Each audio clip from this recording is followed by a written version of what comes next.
Maganda pong araw sa inyong lahat. Tayo po ngayon ay mag-aaral ng ating tinatawag na Adult Bible Fellowship. So, ang ating pong pag-aaralan ay mula sa aklat ng Nehemiah. We will survey of the book of Nehemiah. Nakikita po ninyo yung wall na yan. Yan po ang naitayo ni Nehemiah. Ngunit susuriin natin yung bago niya naitayo, yan po ay sinira ng mga Babylonians. Kaya po siyasatin natin at alamin ang mga pangyayari. Introduction and background of the book. Nehemiah is a sequel o karugtong po to the book of Ezra. Nehemiah means God has comforted. Two main actions occur. Number one, the rebuilding of the wall of Jerusalem. And number two, the recommitment of the returned exiles to fulfill their covenant obligations. The events covered span approximately 13 years. So there is something for virtually everyone. A generous diary, a governor's report, a civil record, a management handbook, a memoir, all in one short book. The rebuilding of the city wall becomes a full-fledged conflict story, replete with suspense and heroism. The covenant renewal ceremony, chapters 8 to 9, is one of the grand dramas in the Bible. In continuation of the introduction and background of the book of Nehemiah, letter B, author and date. Nehemiah is the central figure in the book, and it contains some of his own records. But he is not the author of the whole book. The author is probably the same as the author of Ezra. See Introduction to Ezra. Nehemiah arrived in Jerusalem in 445 before Christ or BC. 13 years after Ezra arrived, he returned for a further visit sometime between 433 BC and 423 BC. He may have several journeys between Persian capitals and Jerusalem in this period of 20 years. Let us see historical background of the book of Nehemiah. Nehemiah was a Hebrew in Persia when the word reached him that the temple in Jerusalem was being reconstructed. He grew anxious knowing there was no wall to protect the city. Nehemiah invited God to use him to save the city. God answered this prayer by softening the heart of the Persian king Artaxerxes, who gave not only his blessing but also supplies to be used in the project. Nehemiah is given permission by the king to return to Jerusalem, where he is made governor. In spite of opposition and accusations, the wall was built and the enemies silenced, and after a remarkable 52 days, the wall was completed. Jerusalem falls back to apostasy. Apostasy, yung pong pagtalikod sa pananampalataya. So when Nehemiah lives for a while, after 12 years, he returned to find the walls strong, but the people are weak. He set about a task of teaching the people morality. He reestablishes true worship to our living God through prayer and by encouraging the people to a revival by reading and adhering the Word of God.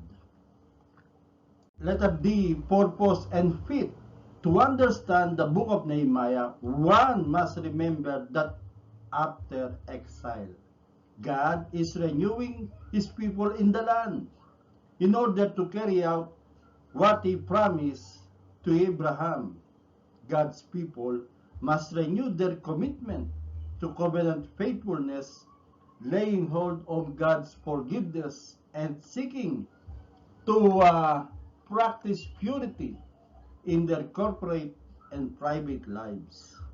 God, in His mercy, raised up Israel the priest and teacher, and Nehemiah the governor, lead His people in the handwork that this renewal requires. The public ceremonies of chapter 8 to 10 enact this renewal, confessing past unfaithfulness and recognizing that everything, including the fulfilling of Israel's mission to bring light to the world, depend on God's grace and steadfast commitment to His promises. Chapter 9 until verse 32 and 38. The purpose of the book of Nehemiah is to show how God used Nehemiah to restore His holy city to holy use, to the reconstruction of its wall, and the revival and reformation of its people to live for God's glory. In continuation of the introduction and background of the book, letter E, main message. In the context, the rest of the Bible, the main message of Nehemiah is, because God is faithful to His covenant promises and brings protection to His people, we must be faithful in keeping His word and faithful in our worship. So, Roman numeral number 2, keys to the book. Our keyword is Jerusalem wall. Our key verse is found in Nehemiah chapter 6, verse 15 to 16. Verse 15 says, "So the wall was completed on the 25th of the month Elul in 52 days. Verse 16, "When all our enemies heard of it, and all the nations surrounding us saw it, they lost their confidence, for they recognized that this work has been accomplished with the help of our living God." Nehemiah chapter 6, verse 15 to 16. And Roman numeral number 3, book chart of Nehemiah. Nakikita po natin ang chart na yan, the book of Nehemiah. Ang focus po ay rebuilding, revival, reform. Tatlong letter R, rebuilding, revival, reform. Ang divisions po ay yung pong construction of the walls and completion of the walls. Revival naman po pagdating sa chapter 8 and 10, revival within the walls. And pagdating sa chapter 11 up to 13, resettlement within the walls. So ulitin ko po, ang divisions ay makikita sa chapter 1 and 2 na Nehemiah, yung pong construction of the walls. Chapter 3 up to chapter 7, yung completion of the walls. So, chapter 8 up to chapter 13, revival within the walls, and chapter 11 to 13, resettlement within the walls. Makikita rin po natin ang topics, renewed walls, renewed covenant, and renewed nation. At ang civil reform, chapter 1 up to chapter 7. Religious reform, chapter 8 up to chapter 10.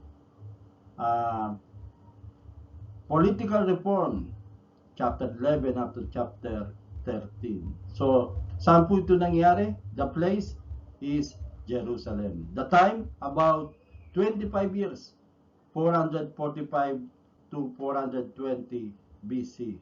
The author, Ezra and Nehemiah. So, Roman numeral number 4, teaching outline for this book. The book of Nehemiah, main idea, because God is faithful to His covenant promises and brings protection to His people, we must be faithful in keeping His word and faithful in our worship. Lesson number 1, God's faithfulness to His covenant promises is seen in allowing Nehemiah to return to Jerusalem and successfully recruit the people to rebuild the walls. Nehemiah chapter 1 and chapter 2. The life principle, prayer is not so much submitting our needs to God, but submitting ourselves to Him and His will. Matthew chapter 6, verse 10. Lesson number 2, God's faithfulness to His covenant promises is seen in protecting His people from opposition and blessing His people as they rebuild the walls. Nehemiah chapter 3, verse 1 until chapter 5. Life principle, when we are ridiculed or persecuted for God's sake, we should rejoice because great will be our reward in heaven.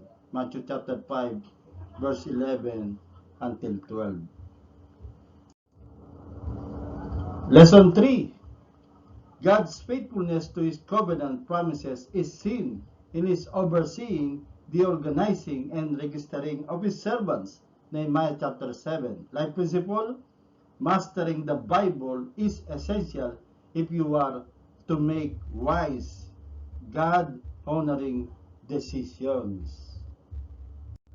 Lesson 4, the covenant-keeping God brings revival and reformation to His people so that we will bring glory to Him. Nehemiah chapter 8, verse 1 to 13. Nehemiah chapter 8, verse 1 until chapter 13, verse 31. Thy principle, revival among God's people always involves the word of God, confessions of sins, and a desire for wholehearted commitment to God. Lesson number 5. The covenant-keeping God brings the people of God into rest in the land through resettlement, registration, and restoration.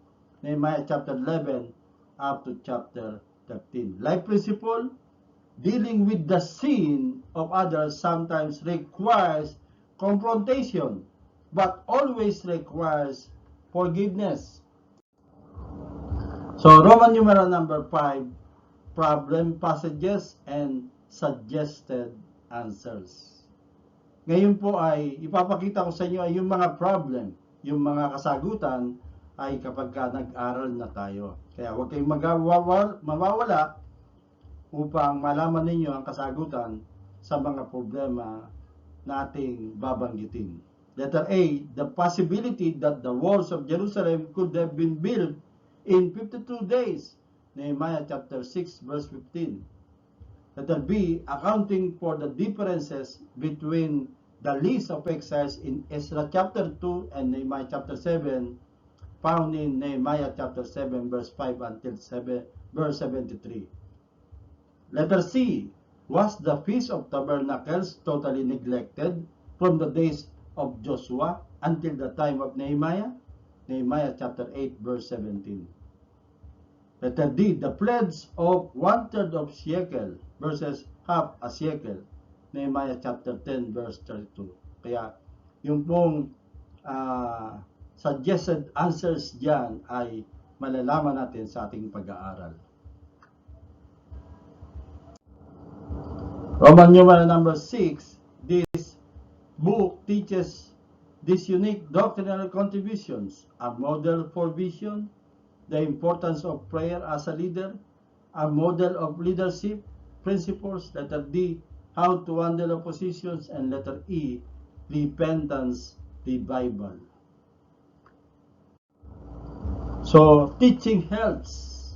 Yan po ang mapa under Nehemiah. Mapa po ng Jerusalem. Makikita po natin dyan ang walls, ang temple, old city of David. Yan po. So, marami pong salamat at nawa ay magkita-kita tayo sa araw ng ating pag-aaral ng Adult Bible Fellowship.